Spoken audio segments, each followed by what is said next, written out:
They're not joined together because the first little wind, the first little storm, the first little problem, the first little weakness, the first little test, they are out of there. They have no root.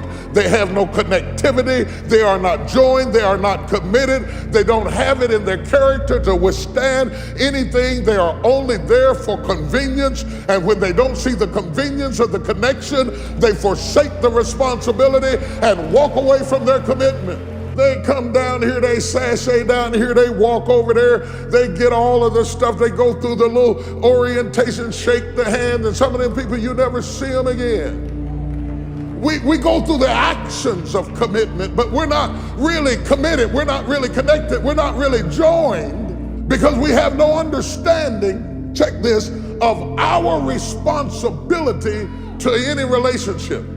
And I want you to ask yourself, do you give as good as you get? I'm gonna say it again, everybody wants some money, baby.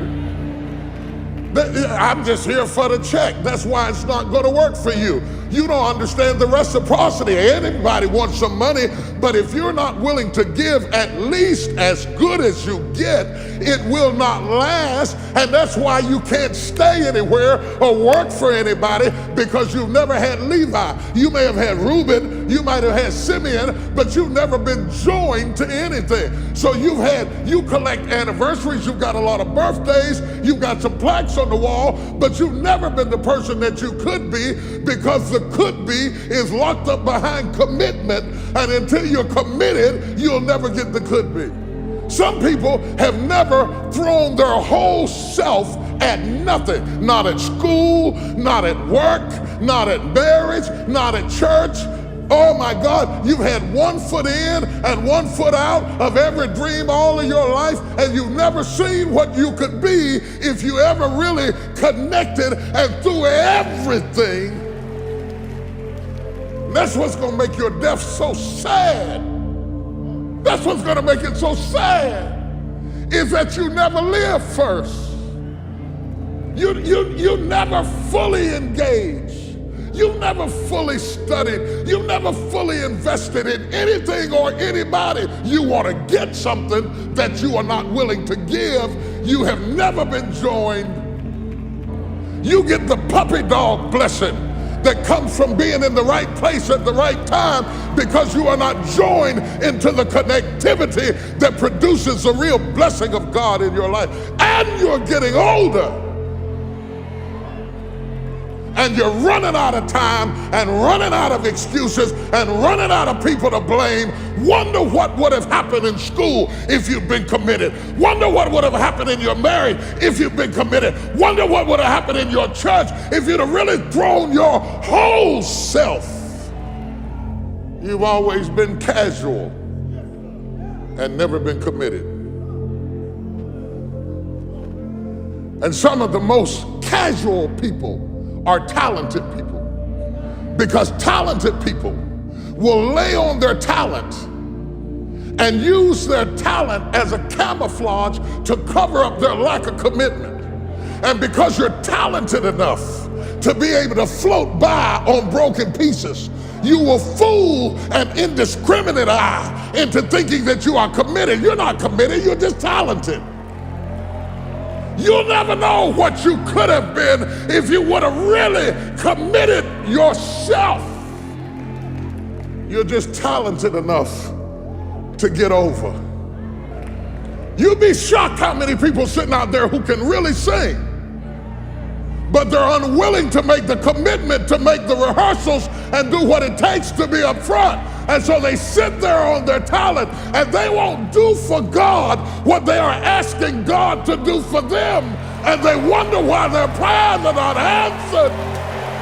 Touch 3 people and say, commitment, commitment, commitment. You take a half-committed man and a half-committed trifling woman and put them together, and they'll have some half-committed trifling kids, and the whole house will be half-committed, because children will be what they see. Stop fussing at your kids.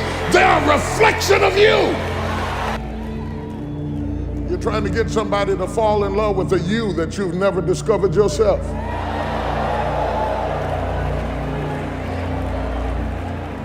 You come to the altar and you raise your hand and you say, Lord, I give myself to you, but you don't. You walk down here and join the church and you say, now I'm a member of the church, but you're not. You marry somebody and say, you can count on me, I'll be there through the thick and the thin, for better, for worse, for richer and poor, in sickness and health. You didn't mean it. Half studied, half worked, half labored, and then wonder why I thought I'd be further than I am at the age.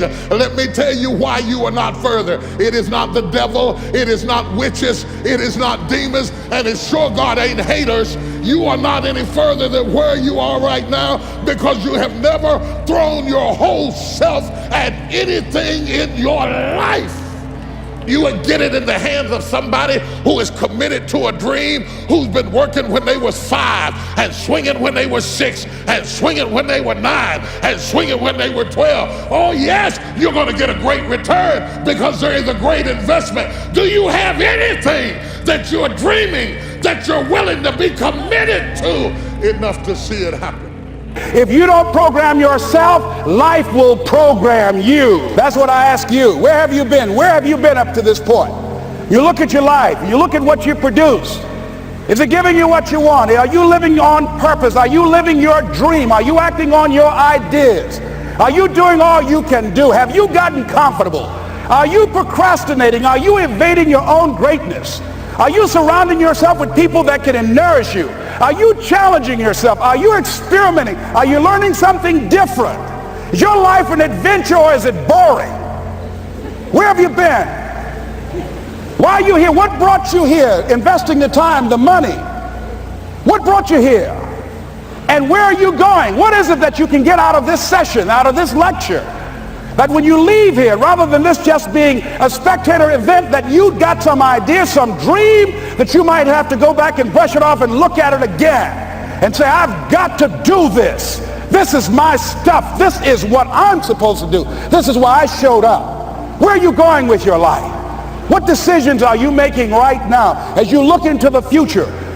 Are you experimenting to find out what other talents and abilities that you have? See, we're in a time right now. The day is gone where you could just go to college and get out and get a job and work 30 or 40 years with job security and retire with a gold watch. The gold watch days are gone. It's possible you can get what you want. It's necessary. If you want it, you got to go into action. You got to be willing to experiment. You got to be willing to fail and to succeed. You got to be willing to form and to develop new relationships. It's you, it's on you. You got to make that happen. Nobody's going to bring it to you on a silver platter and say, here's your dream manifested. No, it's hard. Yes, it's hard. It's difficult. Yes, right.